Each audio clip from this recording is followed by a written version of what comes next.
Hello there, I'm Black Bright News, as you probably know, and I was reading it was a letter actually, and it was talking about Jess's rule.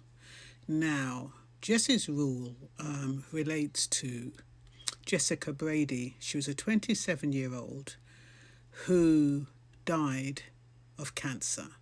And you might say, well, what's so different about that? What's so new about that? Well, Jessica Brady, she had visited a GP, had 20 GP appointments within 5 months, and none of those appointments gave the diagnosis that she had cancer. Type of cancer she had is one that affects the glandular parts of the body, like colon, the breast, the pancreas, and even, yeah, I said the breast, but yeah, certain areas of the body.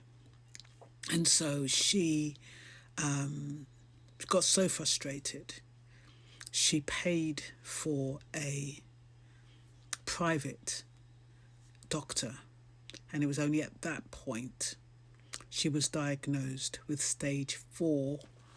It was called adencarcinoma.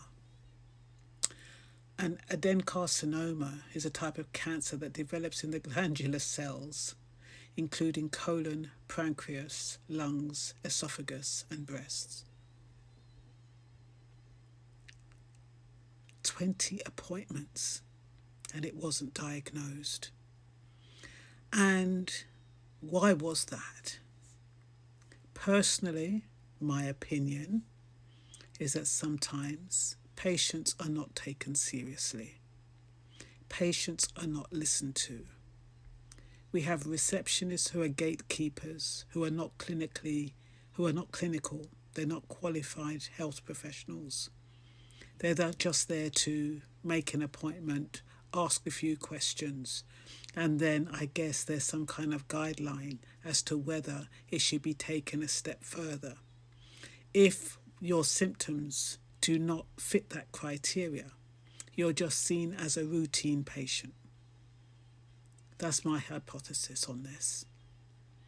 And that can be the only explanation of why 20 appointments, GP appointments, meant that she was not diagnosed, and that was in 5 months. If they'd called it early on, she would be alive now.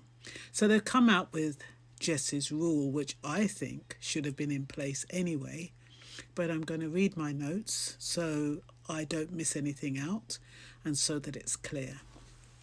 Okay, Jess's rule was created in memory of Jessica Brady, a 27-year-old who died of cancer in 2020. In the 5 months leading up to her death, she had 20 GP appointments, yet it was not diagnosed that she had cancer. Desperate and frustrated, Jess referred herself to a private GP, and it was a paid diagnosis that confirmed her condition. But it was too late. She was already at stage 4 adencarcinoma, which is a type of cancer, like I said, that develops in the glandular cells, including colon, pancreas, lungs, esophagus, and breast. And she died 3 weeks later. Under Jess's rule, GPs are reminded that patients are experts in their own bodies, and their diagnosis should not be dismissed or minimized. Those are my words.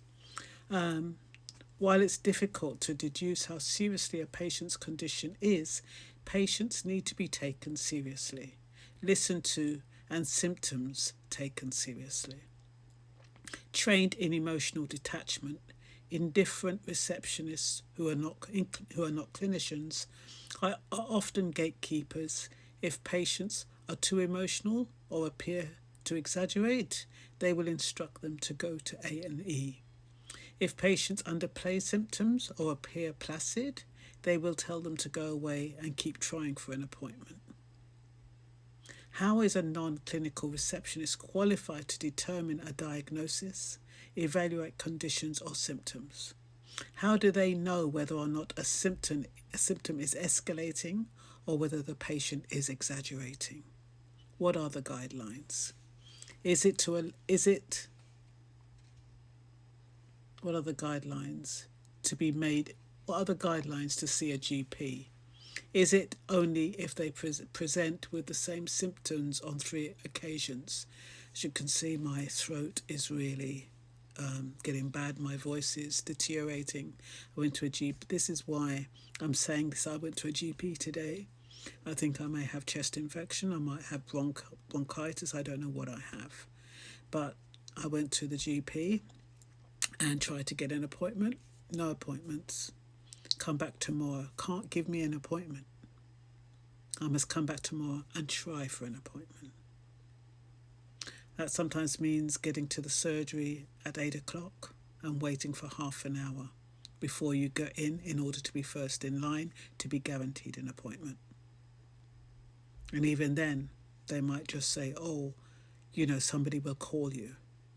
Somebody who's calling me cannot put a stethoscope on my chest, cannot hear how I'm breathing, cannot hear my voice to know whether or not I need antibiotics. That's my take on the situation. Patients usually arrive at the GP surgery when they are desperate, and even then they are often unable to see a GP. Instead, they are told to go to A&E and wait up to 18 hours before being seen. The visit carries no weight, and patients can wait that long, especially if they're not given a referral, as I did when I went to A&E last year when my blood pressure was 201 over 160. I waited 18 hours to be seen. The document suggests that Jess's rule will reduce diagnostic delays, support clinical intuition, and encourage proactive intervention by paying attention to patients who present with the same symptoms, diagnosis, and concern on 3 occasions, but it doesn't say over what duration, at which point GPs can critically evaluate concerns and symptoms. Shouldn't they be doing that anyway? Shouldn't they be using clinical intuition and not just going by what people say? Remember the days, well, you probably don't remember the days when the doctor used to sit there and they never looked on Google to find out what the symptoms are. They actually knew through their experience and their qualifications and their learnings what was wrong. But now the doctors, you go into a doctor and they say what's wrong with you. You have to tell them every single thing, and then they go on Google to come up with a diagnosis that you could have done. The only thing that they can do that you can't do is to prescribe. Anyway, what else have I got here? Under Jess's rule, GPs will reflect... hold on. So under Jess's rules, GPs will reflect on patients' diagnosis to see symptoms, whether or not they've escalated or resolved. They will review any red flags and use clinical intuition to see the symptoms and whether or not it could relate to something else. And then if the symptoms worsen, they're able to refer for tests or for specialist treatment. You would think this would be the natural modus operandi anyway, but sometimes it takes an incident like Jess dying after 20 appointments to remind GPs the importance of taking patients seriously and their symptoms. So I really don't have much more to say about this. I think that we've all been there, we've all visited GPs, and we're all hoping for them to kind of treat us and understand what we're experiencing. And often we feel deflated and we feel disappointed at the diagnosis, and we go back and many of us try to self-medicate. So I'm hoping that Jess's rule will do something about it. And yeah, that's all I can say. I look forward to your comments, and that's all for now.